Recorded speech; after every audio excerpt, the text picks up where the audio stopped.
Hello बच्चों, मैं सुफियान खान एक बार फिर से आपके साथ हूँ एक नए टॉपिक एक नए चैप्टर के साथ। जिसके बारे में आज हम पढ़ेंगे वो है स्ट्रक्चर ऑफ एटम। तो बच्चों, स्ट्रक्चर ऑफ एटम के बारे में पढ़ने से पहले ये हम जान लेते हैं कि स्ट्रक्चर ऑफ एटम पर डिस्कवरीज कैसे और क्यों शुरू हुई। तो उसमें आप बच्चों ये जान लें कि जब साइंटिस्टों को ये पता चला कि इस यूनिवर्स में हर चीज़ मैटर की बनी है और डाल्टन की थ्योरी से ये पता चला कि मैटर एटम का बना हुआ है, तो अगला सवाल जो दिमागों में था वो ये था कि एटम किस चीज़ का बना है। इस सवाल का जवाब ढूंढने में जो डिस्कवरीज हुई, उन डिस्कवरीज के रिजल्ट्स में हमको इलेक्ट्रॉन, प्रोटॉन और न्यूट्रॉन के बारे में जानकारी मिली। जिसको खोजा था इलेक्ट्रॉन को थॉमसन ने, प्रोटॉन को गोल्डस्टीन और न्यूट्रॉन को चैडविक ने। अब अगला सवाल जो सामने खड़ा हुआ था वो ये था कि ये पार्टिकल्स जो हैं वो एटम में किस तरह से अरेंज होते हैं, कहाँ पर होते हैं। तो उसका जवाब ढूंढने के लिए अलग अलग साइंटिस्टों ने अपने एटॉमिक मॉडल दिए। तो उन एटॉमिक मॉडल्स के बारे में चलिए आइए हम जानते हैं। अब एटॉमिक मॉडल्स के बारे में चलिए जानते हैं। तो सबसे पहला एटॉमिक मॉडल जो दिया वो दिया था जे थॉमसन ने, जिसको हम थॉमसन एटॉमिक मॉडल के नाम से जानते हैं बच्चों। थॉमसन एटॉमिक मॉडल में जे थॉमसन ने बताया था कि जो आपका एटम का स्ट्रक्चर होता है वो तरबूज से मिलता जुलता होता है। जिस तरह से तरबूज में लाल पार्ट पूरे तरबूज में फैला हुआ होता है, उसी तरह से एटम के अंदर भी पॉजिटिव चार्ज पूरे एटम में स्कैटर होता है, बिखरा रहता है। और जिस तरह से तरबूज में लाल पार्ट के अंदर बीज धसे हुए होते हैं, उसी तरह से पॉजिटिव चार्ज के अंदर एटम में इलेक्ट्रॉन भी धसे रहते हैं। तो ये इनका मॉडल था जिस पर इनको नोबेल प्राइज भी दिया गया बच्चों।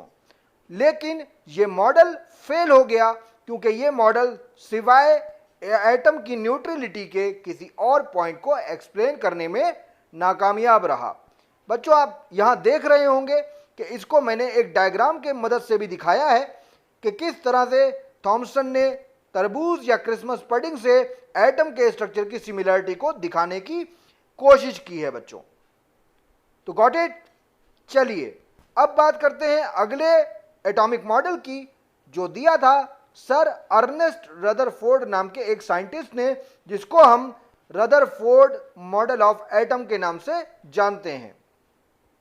तो इसमें इन्होंने अपने जो मॉडल में पॉइंट्स बताए थे वो मेन पॉइंट्स कुछ यूं हैं कि इन्होंने कहा था कि इलेक्ट्रॉन जो हैं वो घूमते हैं न्यूक्लियस के आसपास सर्कुलर पाथ पर, जिन सर्कुलर पाथ को हम ऑर्बिट के नाम से जानते हैं, और इनकी एनर्जी भी फिक्स होती है।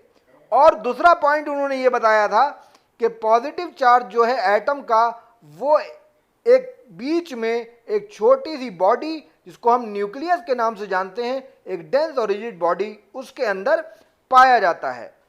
यहाँ पर आप ये भी जान लें कि न्यूक्लियस की डिस्कवरी का क्रेडिट भी सर अर्नेस्ट रदरफोर्ड को ही जाता है। ये मॉडल जो उन्होंने दिया था ये अपने एक एक्सपेरिमेंट के बेसिस पर, ऑब्जर्वेशन के बेसिस पर दिया था।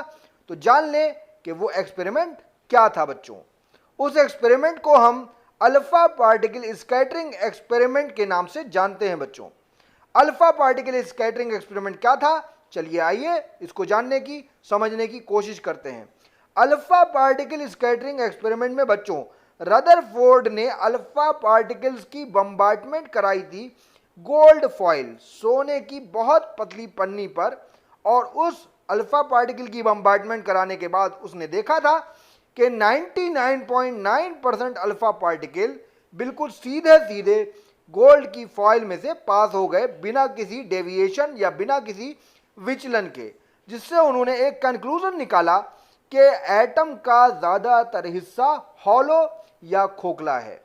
दूसरी उन्होंने ये पॉइंट देखा कि कुछ अल्फा पार्टिकल्स बहुत थोड़े एंगल पर विचलित या डिफ्लेक्ट हो गए, जिससे उन्होंने ये कंक्लूजन निकाला कि पॉजिटिव चार्ज जो है एटम में वो मौजूद है, लेकिन वो पूरे एटम में बिखरा हुआ नहीं है। अगर वो पूरे एटम में बिखरा हुआ होता बच्चों तो हर एक अल्फा पार्टिकल को डिफ्लेक्ट होना चाहिए था, लेकिन बहुत कम अल्फा पार्टिकल डिफ्लेक्ट हुए।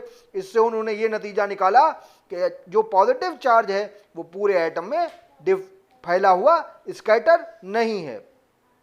अगला पॉइंट जो उन्होंने नोटिस किया, जो ऑब्जर्व किया, कि बहुत ही कम अल्फा पार्टिकल 90 डिग्री के एंगल पर भी डिफ्लेक्ट हुए।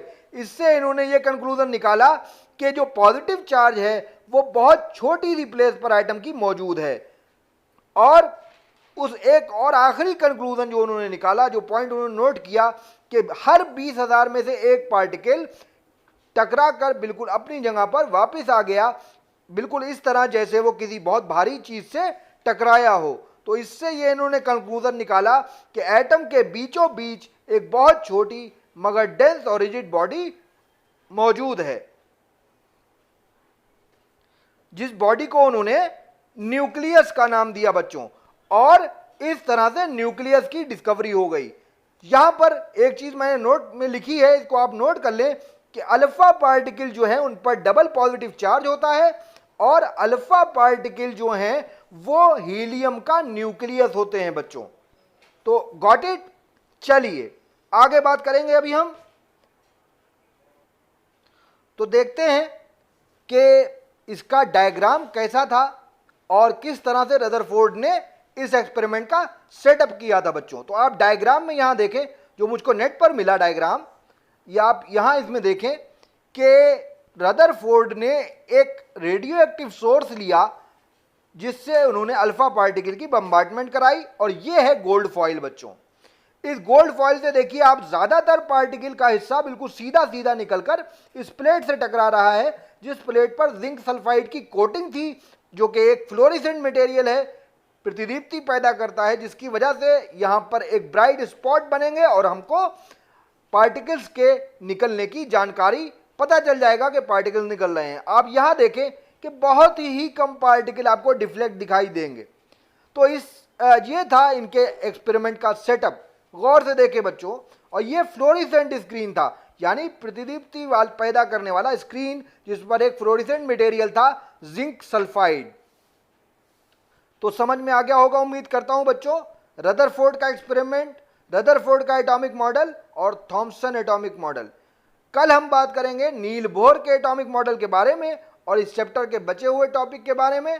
तब तक पढ़ते रहें, खुश रहें और मेरे चैनल को सब्सक्राइब शेयर करना ना भूलें। चलिए मिलते हैं कल एक नए टॉपिक के साथ, तब तक के लिए बाय बाय।